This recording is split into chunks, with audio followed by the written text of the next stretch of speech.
तो इन सारे क्वेश्चंस की बात आज हम करने वाले हैं। तो शुरू करते हैं फर्स्ट क्वेश्चन से।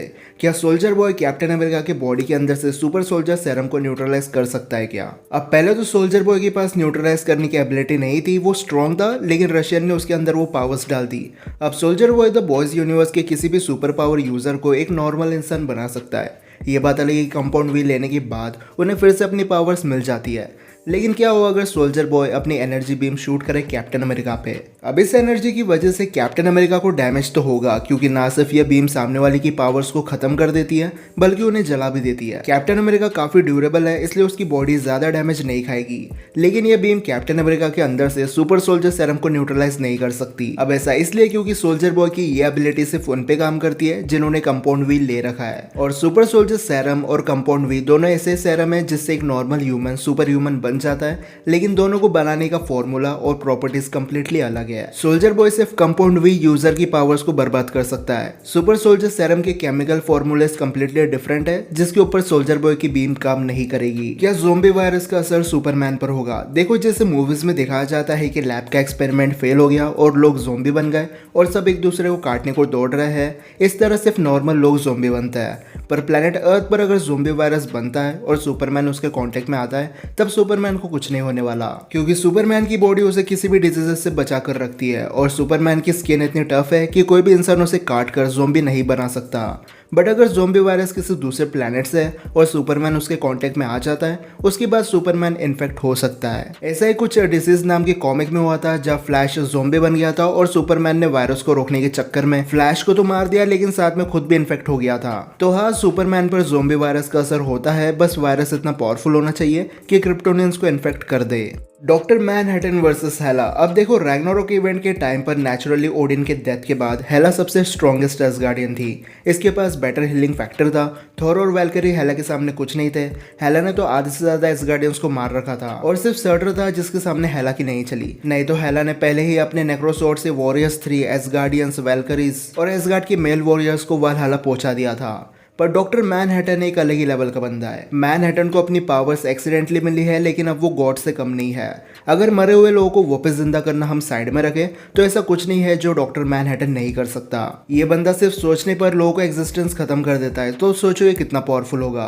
और हेला स्ट्रॉन्ग है, लेकिन ना तो डॉक्टर मैनहट्टन पर फिजिकल स्ट्रेंथ काम करेगी और ना ही नेक्रोसॉर्ड, क्योंकि डॉक्टर मैनहट्टन के पास फेजिंग एबिलिटी है। और डॉक्टर मैनहट्टन को टेलीकिनेसिस करना आता है, तो उसे हेला के पास जाने की जरूरत नहीं है, वो दूर से ही हेला का एग्जिस्टेंस खत्म कर सकता है। और वैसे हम सबको पता है कि जब तक एसगार्ड रहेगा तब तक हेला नहीं मर सकती, लेकिन मैनहट्टन के लिए एक प्लेनेट डिस्ट्रॉय करना कोई बड़ी बात नहीं है, इसलिए जरूरत पड़ने पर वो एसगार्ड को भी कोर से डिस्ट्रॉय कर देगा। अगर मैनहट्टन को बीट करना है तो हेला को अपर लेवल का मैजिक यूज करना पड़ेगा, जैसा कि ओडिन फोर्स, लेकिन वो ऐसा नहीं कर सकती, इसलिए हेला कुछ भी कर ले, वो डॉक्टर मैनहट्टन को अपनी रॉ स्ट्रेंथ और शार्पनेल के बेस पर बीट नहीं कर सकती। Adam Warlock versus Thor versus Namor. अब अगर आपको थॉर वर्सेस एडम वॉरलॉक देखना है तो आप डिस्क्रिप्शन में जाकर देख सकते हो।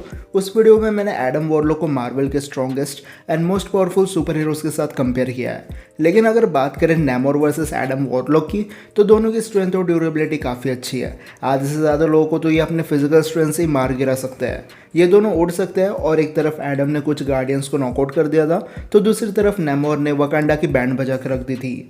वैसे नैमोर के पास अपना एक स्पेयर है जो वाइब्रेनियम से बना है, और ये काफ़ी ज़्यादा शार्प है, जिससे वाइब्रेनियम बैटलशिप कट हो जाती थी। अब एडम के पास कोई वेपन नहीं है, पर वॉरलॉक एनर्जी बीम शूट कर सकता है, तो उसे किसी हथियार की ज़रूरत भी नहीं है। अब इनकी फाइट 3 जगह पर हो सकती है, स्पेस, अर्थ और अंडर वाटर। स्पेस में एडम वॉरलॉक बड़ी आसानी से जीत जाएगा, क्योंकि नैमोर स्पेस में सांस नहीं ले सकता और नैमोर को स्पेस फाइट का थोड़ा भी एक्सपीरियंस नहीं है। अंडर वाटर फाइट करे तो नैमोर के पास एक बहुत बड़ा एडवांटेज होगा, पर हमने अभी तक नैमोर को पानी में फाइट करते हुए नहीं देखा है, और हो सकता है जितना हम नैमोर को पावरफुल समझ रहे हो वो उतना पावरफुल ना हो। लेकिन ऐसा भी हो सकता है कि नैमोर हमारी इमेजिनेशन से बहुत ज्यादा ताकतवर निकल जाए। पर एडम वॉरलॉक एक स्पेस फाइटर है, और किसी भी सोवरन ने आज तक अंडर वाटर फाइट नहीं की है। वैसे एडम भी एक बच्चा ही है, और उसके पास बैटल एक्सपीरियंस भी काफी कम है, और ऐसी सिचुएशन में वो पानी के अंदर जाकर नैमोर से फाइट करेगा तो पक्का मारा जाएगा, इसलिए पानी के अंदर नैमोर विनर बनेगा। लेकिन अगर बात करें अर्थ सरफेस फाइट की, तो दोनों के पास अपने एडवांटेज और डिसएडवांटेजेस है। नैमोर के पास बेटर वेपन, वाइब्रेनियम और बैटल स्किल्स है। वहीं दूसरी तरफ एडम के पास नेमोर की इक्वल स्ट्रेंथ के साथ कॉस्मिक बीम्स है जो नेमोर को हर्ट कर सकती है। इन बीम्स से नेमोर मरने नहीं वाला, लेकिन बीम्स का टेम्परेचर काफी ज्यादा होता है तो नेमोर को डिहाइड्रेशन की प्रॉब्लम हो सकती है। पर जैसा कि मैंने पहले बताया, एडम के पास एक्सपीरियंस काफी कम है, वो शायद नेमोर की इस वीकनेस को कभी नोटिस ही नहीं कर पाएगा और नेमोर भी पानी के आसपास रहकर ही एडम से फाइट करेगा। इसलिए भले स्ट्रेंथ वाइज एडम नेमोर के इक्वल हो, बट एक्सपीरियंस और बैटल स्किल्स वॉरलॉक के पास नहीं है। लेकिन नेमोर के पास ये दोनों चीजें हैं जिसका यूज करके वो बड़ी आसानी से या थोड़ी बहुत स्ट्रगल करके वॉरलॉक को बीट कर सकता है। Ash gourd versus Olympia. अब अगर हम न्यू एसगार्ड को कंपेयर करें तो इतना पावरफुल नहीं है कि किसी भी नेशन से फाइट करे। न्यू एसगार्ड एक पीसफुल जगह है जहाँ के लोग अब अपने में खुश रहता है और अब वहाँ की क्वीन वैल्करी है और कोई बाइफ्रोस्ट भी नहीं है, इसलिए 9 रेलम्स को प्रोटेक्ट करना अब एसगार्ड की जिम्मेदारी नहीं है।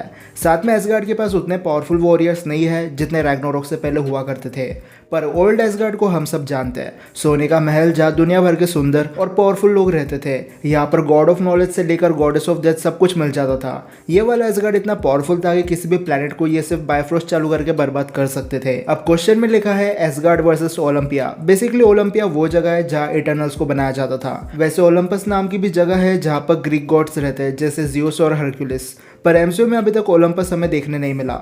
लव एंड थंडर में ये वाली जगह ओलंपस नहीं बल्कि ओमनीपोटेंट सिटी थी जहाँ गॉड सिर्फ मीटिंग्स करने आते हैं। लेकिन अगर बात करें ओलंपिया की तो ऐसा कुछ एग्जिस्ट करता ही नहीं है। सेलेस्टियल आर्शिम ने बस इटर्नल्स के दिमाग में एक फेक मेमोरी बना दी थी, इसलिए इटर्नल्स को लगता था कि वो ओलंपिया प्लैनेट से। लेकिन एमसीयू के मेन यूनिवर्स में ओलंपिया नाम का कोई प्लैनेट नहीं है। हाँ, अगर एसगार्डियंस उस जगह पर अटैक कर देते हैं जहाँ पर सेलेस्टियल इटर्नल्स को बनाते थे, तब एसगार्डियंस वो जगह बर्बाद तो कर देंगे, लेकिन ऐसा करने से वो डायरेक्टली आर्शिम को फाइट के लिए चैलेंज कर देंगे। अब अगर ओल्ड एसगार्ड है तो वो एक बार के लिए आर्शिम को बीट भी कर सकता है, लेकिन अगर 4-5 सेलेस्टियल ने एसगार्ड पर अटैक कर दिया फिर कुछ नहीं हो सकता। एसगार्डियंस का मरना पक्का है। लेकिन इसी के साथ आज के सारे क्वेश्चंस भी यही खत्म होता है। अब अगर आपके पास ऐसे कोई क्वेश्चन हो तो मुझे कमेंट सेक्शन में बता सकते हो, मैं अगले रैंडम क्वेश्चन में उसे जरूर लूंगा।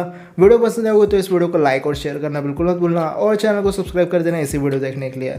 तो फिलहाल के लिए इतना ही। अब मैं मिलता हूँ आपसे अगले वीडियो में, तब तक गुड बाय।